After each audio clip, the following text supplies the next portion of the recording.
Welcome, everyone, back to Peace and Plenty in 20. I am your host, Janine Deramo, transformational coach for midlife women. And today is a very special episode because we are talking with Jess Diamond, who is a coach, certified life and nutrition coach, personal trainer, founder of her own company, Jess Diamond Coaching, and host of the podcast, How to 20 Something. Known as the adulting coach, Jess is the one-stop shop for helping college kids and young professionals get their shit together and feel confident about who they are, what they're doing, and where they're going. Her relatable, no-nonsense approach is designed for young adults to own their life and the crazy transitions and challenges that come their way. I love that intro. Welcome, Jess. I am so excited to have you here because most of my audience are midlife moms who either have kids approaching college, in college, just out of college, in their early 20s. And this is a very challenging area for us to navigate and one that we need to look to someone like you to help us with. So thank you for being here. We're going to dive right in because you know my show is, I try to keep it to 20 minutes for us busy mamas. So I'm going to jump right in. And these are some of the questions that my peers shared with me that they would want to know from you. So diving right in, I just want to know, tell us in your own words. I just read your bio, but tell us in your own words, like literally, what do you do as a coach and how did you get here? All right. Well, first of all, thank you, Janine, for having me. I'm so excited to be able to talk to the moms of 20 somethings because it is a very challenging time for the 20 something, let alone the relationship we have with our parents as we're trying to go through all this.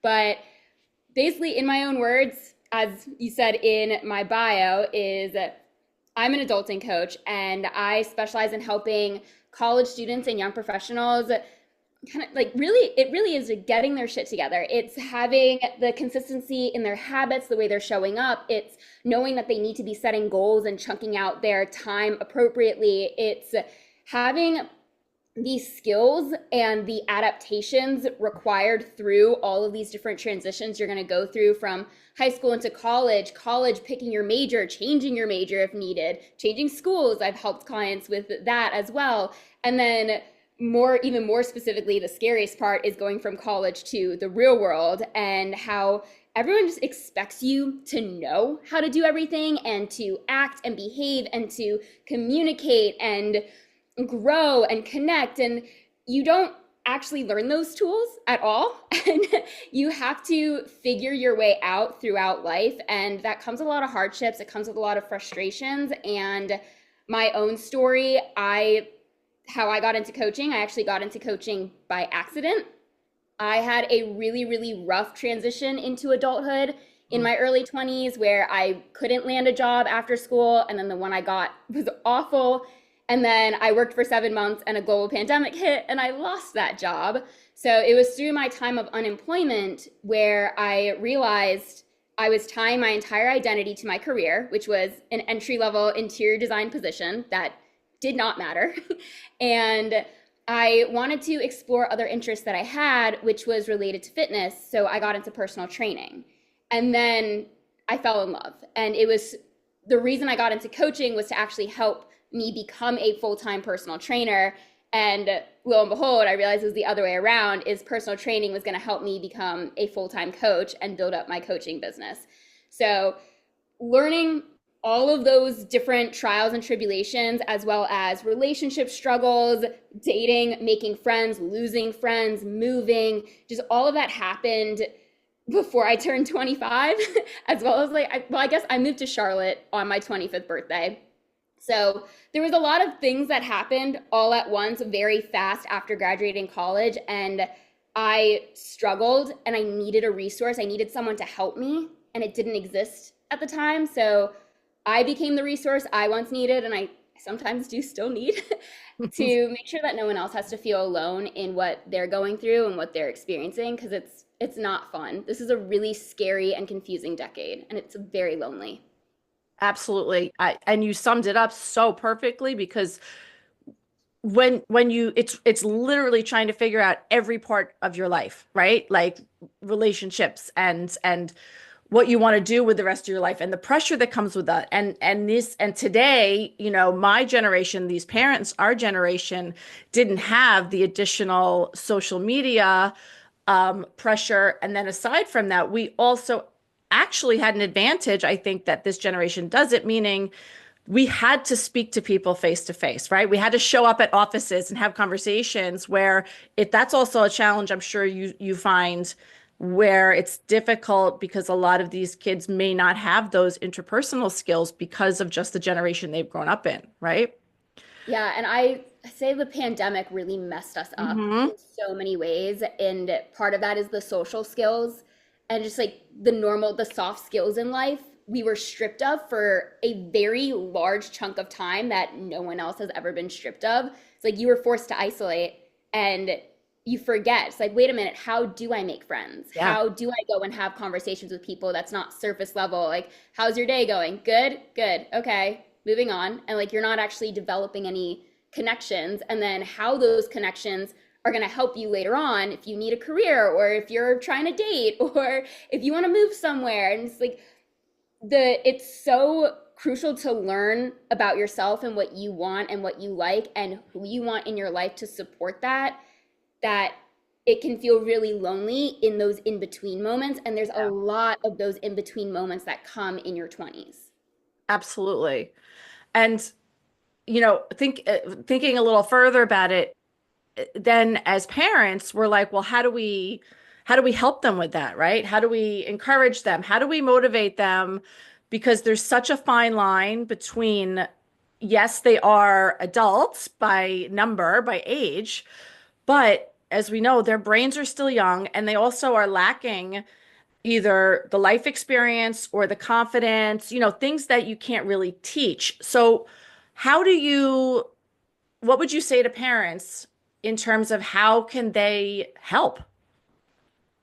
This is such a good question because you're right. Like, there is this give and take of like, you don't want to baby them. They Mhm. are an adult, but at the same time, they're not really an adult yet. But like, it is really confusing. And what I think is best for the parents of 20 somethings is to be that support system for them, because and it's the same thing as when we're toddlers, is like you don't want your toddler to fall and hit their head as they're learning how to walk and they're stumbling a little bit, but you know that they need to be there, so you're going to be there. You're going to be like, okay, I'm like kind of arm's length away, like I'll catch you if you fall, but I'm Mhm. not walking you through it. I'm not holding both of your hands and making sure that you're doing exactly what you're supposed to be doing. And it's that analogy that needs to be applied to right now, this time of their lives. I think when I was figuring out the my career transitions from a full-time job, because I was unemployed for 6 months and then went back from my mom's advice of, no, you need a real job. You can't start your own business yet. I mean, she was right. I was 23, but I needed a plan. Right. And most of all, that plan came from my mom's support that came later. She was like, okay, you have the job, you have that stability. I'm going to be here in case you fall. So go take this risk. And it's knowing that I was able to take the leap out of the corporate world and into my own business with like that I would have my mom right there to catch me if anything were to go wrong, that I could always move back home if I needed to, that I knew she was going to be there. I didn't want to rely on her. I haven't needed to rely on her, thank God, but having her there, having her support me emotionally and mentally is what allowed me to take the risks that I needed to take in my life to come out on the other side. But when it comes to wanting to get your kid, your 20 something, like off their butt to initially get started, to figure Right. out what they want to do, Right. it's the best thing the parent can do is stay curious for Mm. their 20 something, ask them questions, not come up with the answers for them, and more specifically, not have a preconceived answer to give them. So it's ask questions to pull the answers out of them. I mean, you're a coach, I'm a coach. We know that the clients always have the answer. We just have Yes. to ask the right questions. And it's the Yes. same thing for a parent talking to their adult who their adult kid, their kid who is an adult. It's letting them come to their own answers and guiding them along the way. It's like, okay, you want to go do this? What's a plan? Like, what is a plan we can come up with together? What is a common ground that we're both feeling really good on? And what do you need from me to help you get there? That is such an important point because I'm right now I'm thinking about Ava who's 20 and looking at internships and what exactly do I want to do with my career. And I, as parents, our automatic inclination, I think, is to what you said, come up with the answers for them. Here are some ideas. You could do this, you could do this, you could do this. But what I'm hearing you say, which is powerful, is not to do that for him, just for them, just to be here, ask her lots of questions. And you're right, because as you and I think both do in our coaching, is encourage our clients to trust themselves and their intuition and their inner knowing. And we're kind of taking that away, right, from our 20 somethings if we're trying to give them the answers and kind of spoon feed them, or like you said, your analogy, holding their hands to walk instead of just saying, okay, I'm here. I love that idea. I'm going to actually use that myself. Just continue to ask lots of questions. And it doesn't have to be, there's no, we also, I think, our anxiety as parents and just this helicopter generation has us fearful that we need all the answers and we need to help them figure it out now. But I think just being patient with that as I'm thinking through it, asking her the questions and knowing she may not have the answers right now, but what you said right from the beginning, continue to stay curious, right? I love Yeah. that. And I think it also comes to this is a hard thing for a parent to grasp. And I know I can't speak from a parent's perspective, but I can speak to my relationship with my mom. Mhm. And when I talk to my 20 somethings, and it's that the 20 somethings want to be treated like an adult. We want to be spoken to like we're an adult. And it's hard from a psychological perspective because we're your babies Right. and we're always going to be your babies. But we grow up and we need that level of support of the grown up version of us. Hmm. Hmm. Also, back to your point of like, we're not going to have the answers. No one's ever going to have all the answers. What a 20 something really needs is help with that first step. It's like, okay, you don't know what you want to do. Just try an activity you enjoy. What is something you enjoy? And it's not overbearing asking questions because that gets on our nerves. Yeah. We don't want to Yeah. be Fair. overwhelmed with all the questions. Right. But it is that it's a little nudge you give to help them get to that first step, to see where it is they want to go from there. And I'm having this image in my head of like, a mama bird push like nudging the baby bird like to the edge of the nest, right? Um, so that brings me to another question, which is, so how does failure fit in? Like, and like you just said, go try something you like, see how it goes. There's a lot of trial and error. Like, so how does that fit in to someone their age? And in terms of what you do in coaching, how do you help them with that? And what also, obviously, we keep coming back to what would you say to parents?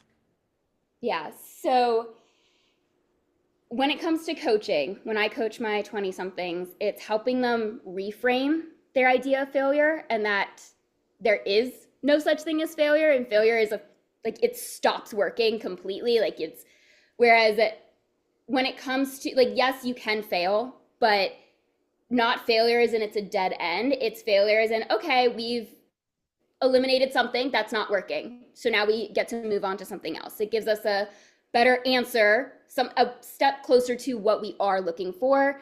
And it can be hard to look at it like that way because say like when you're in the thick of it, life is not good. You're not seeing like, oh, this failure is doing something for me. This is Right. great. Like, no, that's where like the parent needs to come in and be like, hey, like, no, I got you. I got your back. Let's not give up right now. Let's just try to find something different. Find another path. Find something else that might work and it might not. When it comes to trial and error, I think there's trial and error and failure are similar but different in the sense Okay. that your entire 20s is trial and error. Right. You gotta see what's going to work for you. This is where I very much harp on the start of my coaching partnership on why you need a solid foundation in your health. So, your physical, your financial, your emotional, nutritional Hmm. health, because Hmm. that is what creates your ground to fall back on of, okay, that didn't work out. Let me come back, reset myself, and try something else. So, it just kind of keeps your brain a little bit safer because it doesn't feel like it's going to die at every moment since you have that routine and that stability that you've built to be able to go take those risks. So for parents, it's going to be a little more difficult, I will say, Right. to get your 20 something to have that routine and to build that up because we're stubborn and we want to be an adult. So we want to do it ourselves and we don't want our parents on our back being like, you Right. need to be doing this, you need to be doing this. Right. Right. It is a little trickier, I will say that. But I think it's reminding them that they're not a failure. Mhm. Even if this is going to sound really harsh, even if you're looking at your kid, this is what I've gathered from my research of talking to parents, looking at your kid like they have a failure to launch. Hmm. Like they're not even willing to try. So looking at their life as like they are a failure because they're not doing anything with it. So it's getting them to start with something. And that could be starting with eating breakfast every day before 10 a.m. But something that helps them get the ball rolling and builds that momentum. Again, so to repeat myself, so they have that foundation they Yeah. can build off of. So that the trial and errors that are definitely going to come don't rock them so aggressively. I love that. And I think it's something we probably don't think enough about as parents in terms of like, okay, how much sleep are they getting? What's their nutrition like? How's their emotional well-being? Like to have all of those foundations in place makes a lot of sense while they're trying to build resilience. And listen, they have, I feel, this is just my personal opinion, and you can weigh in. I feel again that this generation is at a little bit of a disadvantage, probably a lot because of our generation, meaning everyone got a trophy, right? Everyone was rewarded. I don't know that they've necessarily had as much experience with failing. And so then it makes it super uncomfortable. And as you know, I said again, then also looking at social media. And so there are a lot of mental and emotional and social challenges that I know that's exactly what you do is help coach them through that. But I love that perspective. I think it's so important to have them grounded in all the other areas of life to support them. That's such a great point. Yeah, it's what I learned when I first lost my job. Like I for reference, I worked from home for one full day at the start of the pandemic and then was unemployed. And I was a Mhm. complete sitting duck because no one was hiring. There was Right. nothing to do. And I lost myself for that first month. I was staying in bed until 11 a.m. Sure. I would go on walks. I'd listen to podcasts, sure, but like I was watching a lot of TV, scrolling on TikTok, on social media, thinking like, woe is me. No one else in my environment was experiencing this unemployment that I was. Everyone was like living their life, working from home, and I had all this time that I didn't know what to do with. And it's terrifying. And it wasn't until I honestly, I was furloughed. So it wasn't until my furlough got extended for an additional 3 months did I realize like I needed to pull it together Right. and that I can't keep living the way I've been living for the last month because I won't come out on the other side. Right. Is Right. realizing how important a routine is does not matter what that routine looks like. It doesn't mean waking up at 5 a.m. and having this lavish morning routine and like doing everything before your job starts, but it's having structure to your day that fits your current schedule while also knowing how it's going to support you and adapt as your schedule adapts and as your life adapts and moves forward. And that's those are such important skills for them to learn. And and that's what you coach them on, right? Like just building those small habits, building those routines, and then, having that structure and then knowing that you can adjust it is Amazing. So if any of our parents want to find you or get in touch with you, I'm going to read your contact info and I'll put it in the show notes, everyone. Your email is coach.jessdiamond@gmail.com. Instagram is coach.jessdiamond and website is jessdiamondcoaching.com, correct? Yes, that is all correct. Awesome. So yes, I'm going to put that in the show notes. And then to my listeners, to my audience, here is my action step for you because every week, I give you an action step. I would like you when you are having your a conversation with your 20 something, the next time you find yourself wanting to either give advice or give a directive, and Jess, I'm going to have you chime in. If you tell me if you think we should adjust this at all when you find yourself, because I know I'm going to have, I could tell you within the next 7 days, I'm going to have a conversation with Ava where I'm going to probably, or she's going to be looking for advice or asking us questions because as many of, particularly the moms listening know, we get a lot of those either late night texts, the hi, kind of waiting to see if you're up and they want to ask you something.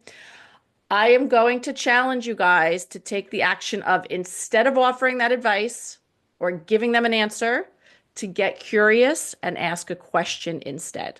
How does that sound, Jess? I love it. Okay, awesome. And I am doing this myself. And I'm telling you, I said in the next 7 days, I guarantee you within the next 7 hours, I'm going to have a text from Ava. Hi, babe, if you're watching this, I'm going to get curious and I'm going to ask a question instead. Jess, thank you so, so much for being here. This is really invaluable information for us parents trying to just navigate this journey alongside of our little baby birds who are not babies anymore, but really, not full-fledged adult. It's hard for 40 and 50 somethings to adult. So it is a challenge for us for sure.